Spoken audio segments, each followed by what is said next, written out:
ओम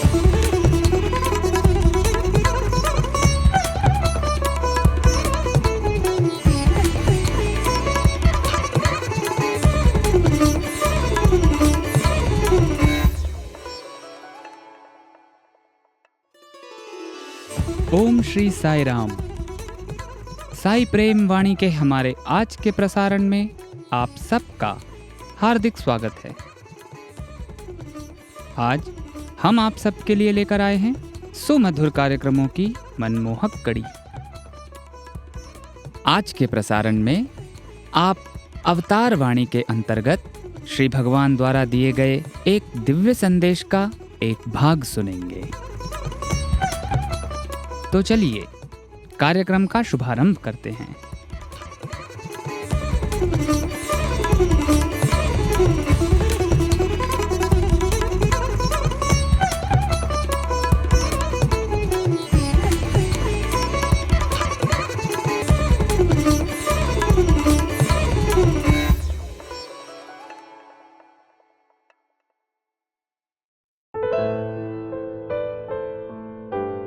अब प्रस्तुत है हमारा कार्यक्रम अवतार वाणी।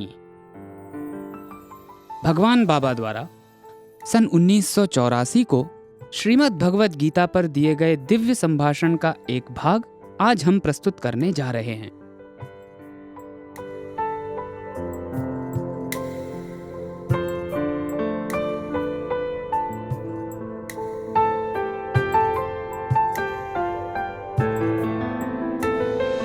ప్రేమ స్వరూపులారా, ఈ విధమైనటువంటి దృఢ నిశ్చయాన్ని మనం సంకల్పించుకున్నప్పుడే దైవత్వాన్ని కూడా సాధించుటకు సాధ్యమవుతుంది. భగీరథుడు గంగను భూలోకమునకు తెప్పించాడు. ఏ విధంగా? ఈ విధమైనటువంటి ప్రతిజ్ఞ చేతనే, ఈ విధమైనటువంటి సుదీర్ఘమైనటువంటి యొక్క ప్రతిజ్ఞ వల్లని, దృఢ నిశ్చయం వల్లని. బుద్ధుడు కూడాను దృఢ నిశ్చయుడై కట్టగడప తపస్సు ఆచరించి తాను ఒక విధమైనటువంటి ఒక దృఢ శక్తిని సాధిస్తూ వచ్చాడు. నిర్వాణమును పొందటానికి వీలైనట్టు శక్తిని సాధించాడు. ऐसे दृढ़ संकल्प के करने पर ही हम दैवत्व को प्राप्त कर सकते हैं। भगीरथ गंगा को धरती पर लाए। कैसे? ऐसी प्रतिज्ञा और दृढ़ संकल्प के कारण ही बुद्ध भी तपस्या करके निर्वाण प्राप्ति के लिए आवश्यक शक्ति को प्राप्त कर सके। ఒకానొక సమయంలో తన తండ్రి అయినటువంటి శుద్ధోదనుడు కుమారుడు బిచ్చమెత్తుతున్నాడని విని అతనికి ఒక వార్తను పంపించాడు. నాయన, నా తాతలు మహారాజులు, నా తండ్రులు మహారాజులు, నేను మహారాజును, నీవు కూడాను మహారాజే. ఇలాంటి రాజకుమారుడైనటువంటి నీవు सामान्युल वले भिक्षमेत्तुन्नावनि विन्नानु। एक बार जब पिता शुद्धोदन को पुत्र के भिक्षाटन करने की बात मालूम हुई तो उन्होंने उन्हें एक खबर भेजी। वत्स, मेरे पितामह महाराजा थे, मेरे पिता महाराजा थे, मैं भी महाराज हूं, तुम भी महाराज हो। एक राजकुमार होते हुए भी सामान्य व्यक्ति की भांति तुम भीख मांग रहे हो, ऐसा मैंने सुना है।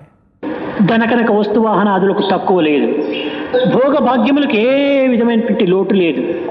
ఆనందంగా భక్ష్యభోజ్యములతో భుజించి హంసతూలికా పానుపైన పవళించగలిగినటువంటి నీవు కేవలము కఠినమైనటువంటి రాళ్లపైన పవళించి కేవలం ఒక కుండను చేతబట్టుకొని ఇంటింటమ్ముడి భిక్షాటన చేయటము నేను భరించరానటువంటి దుఃఖమును అనుభవిస్తున్నాను. धन, सोना, वस्तु, वाहन आदि की कमी नहीं है, भोग और संपत्ति की कोई कमी नहीं है। सानंद अनेक व्यंजनों से युक्त भोजन कर सुसज्जित शैया पर आराम करने लायक तुम कठिन पत्थरों पर सो रहे हो। एक घड़े को हाथ में लेकर घर घर घूमकर भीख मांग रहे हो, जिससे मुझे असहनीय पीड़ा हो रही है। నీవు వెనుకకు వచ్చుట సిద్ధమైన నేను తగినటువంటి ఏర్పాట్లు గావించి తగిన స్వాగతం చేయిస్తానన్నాడు. ఈ వార్తను విన్నటువంటి యొక్క బుద్ధుడు పక్కున నవ్వాడు. తిరిగి ఆ వచ్చినటువంటి వ్యక్తితో, నా తండ్రి మహారాజే, నా తాతలు మహారాజే, అందరూ మహారాజులే. కానీ నా జన్మం అటువంటిది కాదు. నా తాతలు సన్యాసులు, నా తండ్రులు సన్యాసులు, నేను సన్యాసిని. అంతా నా జీవితం అంతా సన్యాసిత్వమే. यदि तुम वापस लौटने को तैयार हो तो मैं सारे आवश्यक इंतजाम करूंगा। ये बातें सुनकर बुद्ध हंस पड़े। खबर लाए व्यक्ति से बुद्ध ने कहा, मेरे पितामह महाराजा हैं, मेरे पिताजी भी महाराजा हैं, सभी महाराजा ही हैं, परंतु मेरा जन्म ऐसा नहीं है। मेरे पितामह सन्यासी थे, मेरे पिता सन्यासी हैं, मैं सन्यासी हूं। मेरा पूरा जीवन सन्यासत्व से ही जुड़ा है। నీవు నన్ను నిజముగా రావాలని కోరుటే సత్యమైనప్పుడు నన్ను మృత్యువు నుంచి తప్పించేటువంటి శక్తి సామర్థ్యం నీకున్నవా? దీనికి మొట్టమొదటి జవాబు చెప్పు. రెండవది, నన్ను ఏనాటికి కూడాను రోగిష్ఠుని కాకుండా చేసేటువంటి శక్తి సామర్థ్యం నీకున్నవా? నాకు వార్ధక్యం రాకుండా ఉండేటువంటి శక్తి సామర్థ్యం నీకున్నవా? నాకు ఎట్టి రోగములు కూడా సంభవించకుండా చేసేటువంటి శక్తి సామర్థ్యం నీకున్నవా? దీనికి నీవు సరైనటువంటి జవాబు చెప్పి పంపినా నేను తక్షణమే వస్తాను అన్నాడు.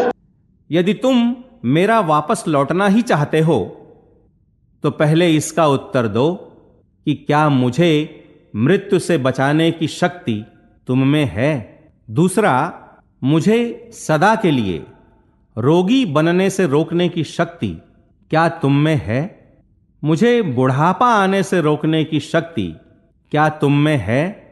मुझे किसी प्रकार के रोग से संक्रमित होने से बचाने का सामर्थ्य क्या तुम में है? इन प्रश्नों का सही उत्तर दोगे तो मैं तुरंत वापस लौट आऊंगा। జన్మ దుఃఖం, జరా దుఃఖం, ఛాయా దుఃఖం, పునః పునః అంత్యకాలే మహాదుఃఖం. తస్మాత్ జాగ్రత్త జాగ్రత్త జాగ్రత్త. ఇవన్నీ కూడా మనకు తెలిసి అనుభవించేటువంటి వ్యక్తుల యొక్క దృశ్యమును మనం చూచి ప్రపంచంలో జరుగుతున్నటువంటి విషయంలో విని ఇంకనూ ఈ అజ్ఞానంలో పడటం అనేటువంటిది ఏమిటి అని తండ్రికి కఠినమైనటువంటి రీతిగా జవాబును అందించాడు. ఉన్నంత లోపల మన సత్యాన్ని మనం గుర్తించాలి. ఇది నిజమైన మానవుని యొక్క లక్ష్యము. जन्म दुखम, जरा दुखम, जाया दुखम, पुनः पुनः अंत्यकाले महादुखम, तस्मात् जाग्रत जाग्रत। उन्होंने पिता को कुछ कठोरता के साथ उत्तर दिया। यह सब जानते हुए, भुक्तभोगी लोगों को देखते हुए, संसार में घटित होने वाले विषयों के बारे में जानते हुए फिर अज्ञान में पड़ना क्या सही है? इसमें निहित सत्य से हमें अवगत होना चाहिए।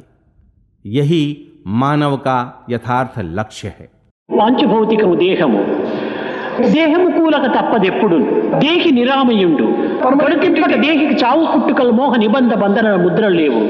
జంబు చూడ ఆ దేహియే దేవదేవుడు. 13వ అధ్యాయంలో క్షేత్రజ్ఞ విభాగ యోగం అనేటువంటి దీంట్లో బాలరాజు ప్రారంభించాడు. క్షేత్రమునకు క్షేత్రజ్ఞమునకు ఉండినటువంటి యొక్క భేదం ఏమిటి? ఒకటి క్షేత్ర 2 అక్షరములు, ఇంక రెండవది క్షేత్రజ్ఞ 3 అక్షరములు. క్షేత్రజ్ఞకు క్షేత్రముకు ఉండినటువంటి అధికాక్షరం ఏమిటి? క్షేత్ర, ఇది 2 అక్షరం. క్షేత్రజ్ఞ, క్షేత్ర దీంట్లో ఎందుకు ఉన్నది?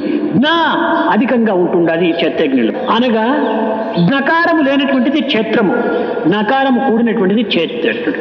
అనగా జ్ఞానరహితమైనటువంటిది దేహము, ज्ञान सहितమైనటువంటిది క్షేత్రజ్ఞుడు. 5 भौतिक है देह जो निश्चय ही गिर जाएगी। शाश्वत है देही जो है निर्बंध मुक्त और स्वच्छंद। सत्य निहारो तो वही सर्व सृष्टि का देवाधिदेव।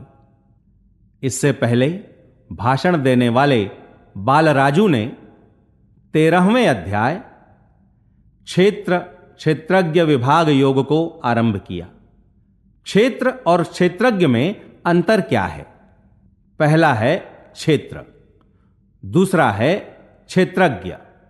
पहला क्षेत्र 2 वर्णों का है, दूसरा क्षेत्रज्ञ 3 वर्णों का है। क्षेत्रज्ञ और क्षेत्र में अतिरिक्त वर्ण क्या है? ज्ञ ही अतिरिक्त वर्ण है। ज्ञकार युक्त शब्द क्षेत्रज्ञ है और ज्ञकार रहित शब्द क्षेत्र है। अर्थात देह ज्ञान रहित है और क्षेत्रज्ञ ज्ञान सहित है। అయితే క్షేత్రజ్ఞ చాపిమాన్ విద్య, అతను కూడాను అది కూడాను నేనేను అని మరి తిరిగి చెప్పాడు. అనగా క్షేత్రం అనేటువంటిది తన యొక్క నివాసం, ఈ ఉపాధి అయినటువంటి దేహమును కూడాను తానదిగా భావిస్తూ వచ్చాడు. మనం నిత్య జీవితంలో ఏమంటున్నాం? నా దేహము అంటున్నాం. నీవు దేహము కానప్పటికీ అది నీది అనేటువంటి దీంతో నీవు అనుభవిస్తున్నావు. అదే విధంగానే క్షేత్రజ్ఞుడు తన దేహం కానప్పటికీ ఇది నా దేహము అనేటువంటి క్షేత్రాన్ని క్షేత్రజ్ఞుడు భావిస్తున్నాడు. फिर भी कृष्ण ने कहा, क्षेत्रज्ञम चापि माम विद्धि, अर्थात क्षेत्र भी मैं ही हूं। क्षेत्र उसका निवास है, देह जो उसकी उपाधि है उसे भी वह अपना मान रहा है। हम मेरी देह कह रहे हैं, तुम्हारे देह के न होने पर भी स्वयं को देह मान रहे हो। इसी प्रकार क्षेत्रज्ञ का देह न होने पर भी देह को अर्थात क्षेत्र को अपना मान रहा है। అయితే నాది అన్నప్పుడు తాను వేరుగా అవడానికి అవకాశం ఉంటుండాలి. ఇది నా కర్చీఫ్, అయితే ఈ కర్చీఫ్ నేను వేరు చేయడానికి నాకు అధికారం ఉంటుండాలి. వేరు కావడానికి తనకు కూడా ఒక విధమైన అవకాశం ఉంటుండాలి. అదే విధంగానే నా దేహం అనుకున్నప్పుడు దేహం వేరు, నేను వేరు కావడానికి అవకాశం ఉంటుండాలి. అదే విధంగానే క్షేత్రం అనేటువంటి దేహంలో క్షేత్రజ్ఞుడు నేను కూడాను నాదే కూడాను ఆ దేహం అని అన్నాడు. అయినప్పటికీ దేహం కూడా నేనే అనేటువంటి సమయం లోపల దేహం ఏనాడైనా విసర్జించవచ్చు. यह मेरा है कहने पर स्वयं के अलग से होने की संभावना है। यह मेरा कर्चिफ है ऐसा कहने पर मैं अलग से हूं और कर्चिफ अलग से है। इसी प्रकार मेरी देह कहने पर मैं अलग से हूं और देह अलग से है। इसी प्रकार क्षेत्र रूपी देह में रहने वाले क्षेत्रज्ञ ने मैं भी और मेरा भी वही देह है ऐसा कहा। देह मैं ही हूं कहने पर देह को कभी भी त्याग दिया जा सकता है। దేహమున్నంతలో తాను తెలియవలయు. ఈ దేహాన్ని తనను తెలుసుకునే నిమిత్తమై ప్రసాదించాడు. దేహిని గుర్తించే నిమిత్తమై దేహాన్ని అనుగ్రహించాడు. దేహమే లేకపోతే దేహిని మనం వెతకలేము. సర్వ కర్మలు సర్వ సాధనలు కూడా దేహం ద్వారానే మనం ఆచరిస్తున్నాము. 5 కర్మేంద్రియములు, 5 జ్ఞానేంద్రియములు, 5 ప్రాణములు, 5 కోశములు, ఒక జీవి. దీనికి చేర్చి 21 తత్వములతో కూడినటువంటిది మన దేహం. దీనికి మనోబుద్ధి చిత్త అహంకారములు కూడా 4 చేరుతున్నాయి. देह के रहने तक उससे अवगत होना चाहिए। देही से अवगत होने के लिए ही देह प्रदान किया गया है। यदि देह ही न हो तो देही को खोज नहीं सकते हैं। सभी कर्मों और साधनाओं का आचरण हम देह के माध्यम से ही कर रहे हैं। 5 कर्मेंद्रिय, 5 ज्ञानेंद्रिय, 5 प्राण, 5 कोश, 1 आत्मा, इन 21 तत्वों से बनी है हमारी देह। इनके साथ मन, बुद्धि, चित्त और अहंकार भी जुड़ते हैं। కనుక మాయ 25 మర్మములు అన్నాడు. కనుకనే మాయలోనే పుట్టి మాయలోనే పెరిగి మాయ నెరుంగరు మందమతుడు. బ్రతుకులన్నీ మాయ, భవబంధములు మాయ, సంసారమది మాయ, చావు మాయ. మాయ బ్రతుకుకింత మాయలో పడనేలా? మనం చూస్తున్నవి అన్ని తలచున్నవి సర్వం కూడా మాయగానే ఉంటున్నాయి. ఒక్క క్షణములో ఉండినటువంటి స్థానం మరొక క్షణంలో లేదు. కారే రాజులు రాజ్యమున్ కలువరే గర్వోన్నతిని పొందరి వారేరి. ఎంతమంది చక్రవర్తులు, ఎంతమంది రాజులు, ఎంతమంది ఉంటున్నారు, కానీ కాలం లోపల సర్వం కూడా చక్రంలో కదిలిపోతున్నది. దినములు, నెలలు, సంవత్సరములు, యుగములు సర్వం కూడా మారిపోతున్నాయి. अतः माया में जन्मे पले बढ़े हैं माया में ही, बुद्धिहीन बन नहीं जानते माया को सारा जीवन माया, भव बंधन माया, परिवार बड़ी माया, मृत्यु भी है माया, माया जीवन, कैसे फंसे इस माया में। हम जो कुछ देखते हैं और जो कुछ विचारते हैं सब माया ही है। एक क्षण में जो था वह एक क्षण में नहीं है। पहले जो राजा और राज्य थे बड़े गर्व के साथ रहते थे, आज वे सब कहां हैं। कितने राजा और सम्राट थे, परंतु सभी कालचक्र में विलीन हो गए। दिन, महीने, वर्ष, युग सभी बदलते जा रहे हैं। కనుక కాలము ఒక ప్రవాహం. ఈ కాల ప్రవాహములో సర్వ పదార్థములు, సర్వ వ్యక్తులు, సర్వ విషయములు కూడా కొట్టుకుని పోయేటువంటివి. కొట్టుకుని పోయేటువంటి వస్తువు మరొక కొట్టుకుని పోయే వస్తువును కాపాడటానికి ఏమాత్రమూ సాధ్యం కాదు. ఎవరిని ఎవరు కాపాడగలరు? సర్వరక్షకుడైనటువంటి దైవమే సర్వులను కాపాడేటువంటి అతనే ఈ కాల ప్రవాహమునకు గట్టు. ఇదే జీవితానికి గుట్టు. ఈ గుట్టును గుర్తించినటువంటి వాడే వ్యక్తి. अतः समय एक प्रवाह है। समय के इस प्रवाह में सभी पदार्थ, व्यक्ति और विषय बह जाने वाले ही हैं। बह जाने वाली एक वस्तु का दूसरी बह जाने वाली वस्तु को बचाना कदापि संभव नहीं है। कौन किसे बचा सकता है? सर्वरक्षक ईश्वर ही सबकी रक्षा करने वाले हैं। वही इस काल प्रवाह का तटबंध हैं। यही जीवन का रहस्य है। इस रहस्य को जान पाने वाला ही వ్యక్తి है। కనుకనే మనము దైవత్వాన్ని విస్మరించక, జగత్తును విశ్వసించక, మానవత్వం లోపల మన దివ్యత్వాన్ని అనుభవించాలి. జగత్తును నమ్మకూడదు, ఒక్కటి. మృత్యువుకు భయపడకూడదు, దైవాన్ని వదలకూడదు. ఇవి మూడే మన జీవితానికి ప్రమాణము. ఈ విధమైనటువంటి దీనిని భక్తి యోగము अन्य विधमुलैनటువంటి ఆధారములతో బోధిస్తూ వచ్చింది।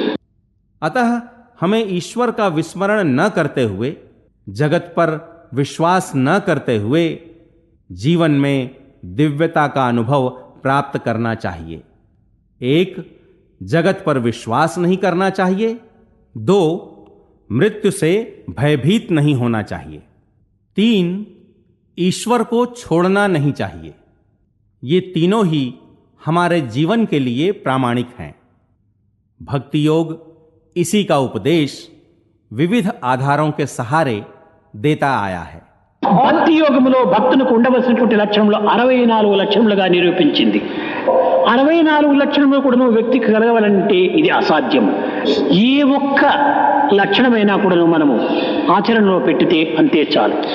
భగవంతుని విశ్వాసాన్ని గాఢంగా విశ్వసించాలి।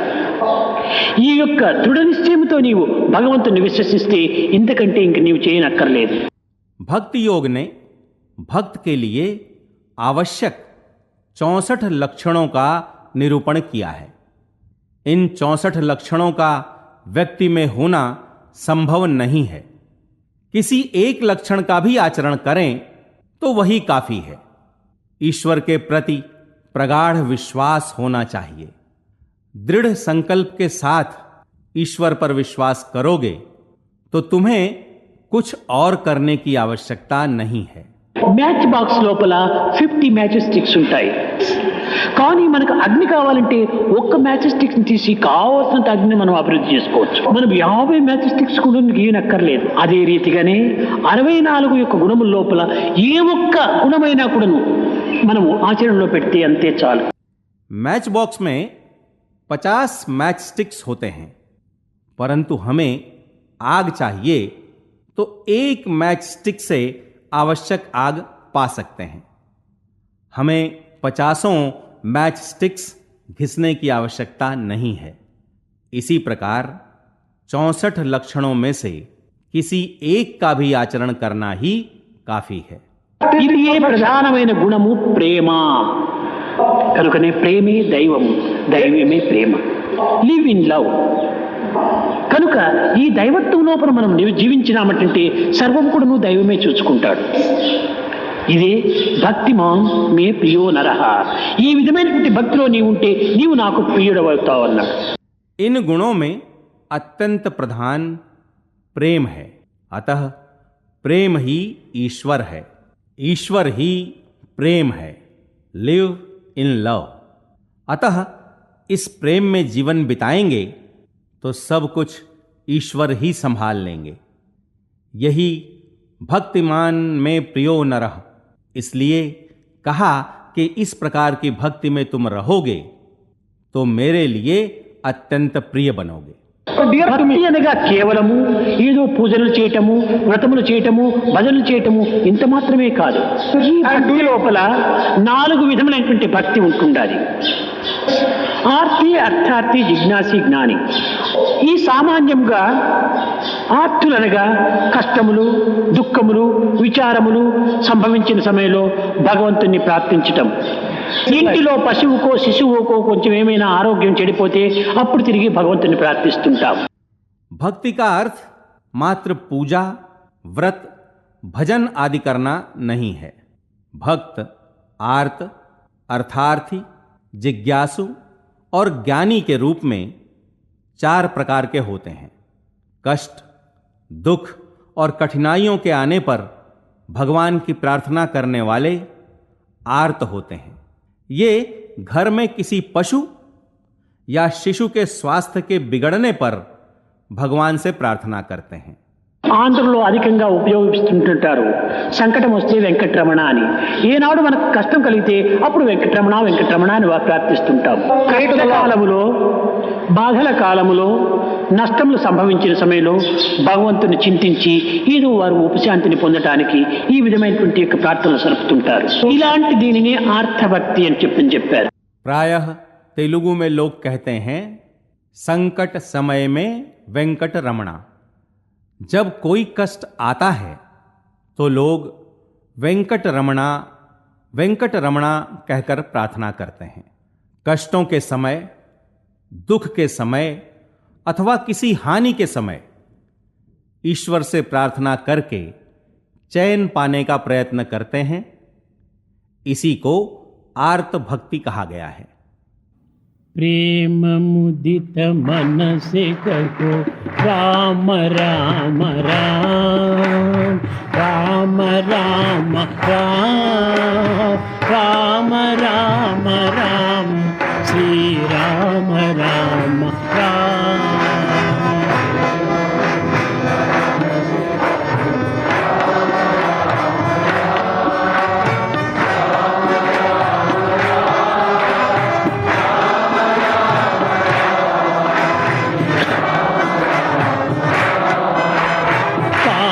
कटे दुख मिटे लेत राम नाम,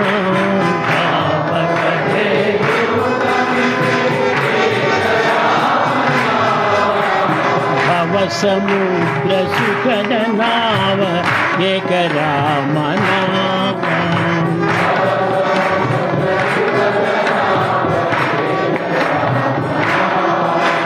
भव समुद्र सुखद नाव एक राम नाम।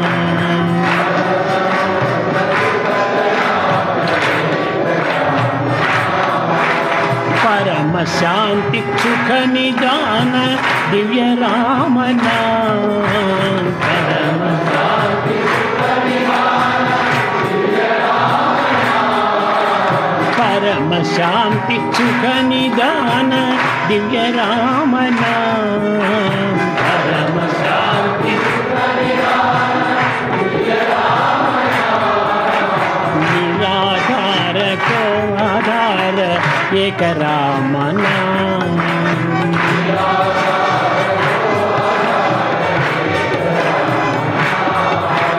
माता पिता बंधु सखा सब ही राम नाम, माता पिता बंधु सखा सब ही राम नाम, माता पिता बंधु सखा सब ही राम नाम, माता पिता बंधु सखा सब ही राम नाम। भक्त जनर जीवन धन एक राम नाम,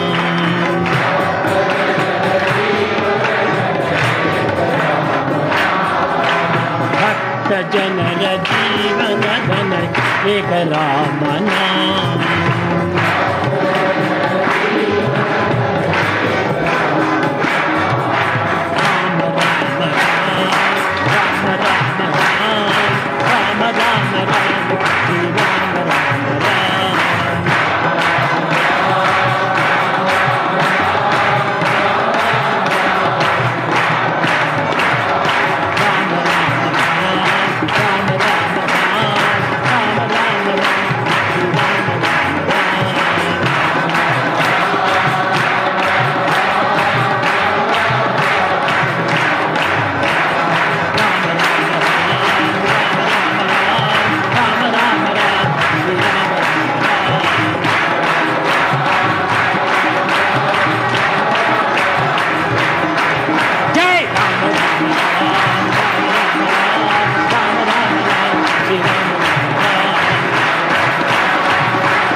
अभी आप सुन रहे थे अवतार वाणी। आज आपने भगवान बाबा द्वारा सन 1984 में श्रीमद् भगवद गीता पर दिए गए दिव्य संभाषण का एक भाग सुना।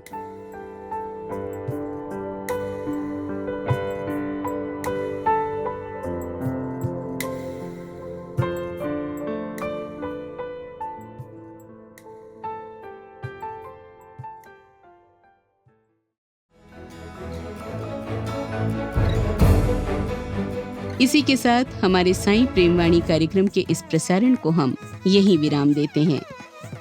आशा है हमारा आज का कार्यक्रम आपको पसंद आया होगा। अपने सुझावों को हम तक जरूर भेजें।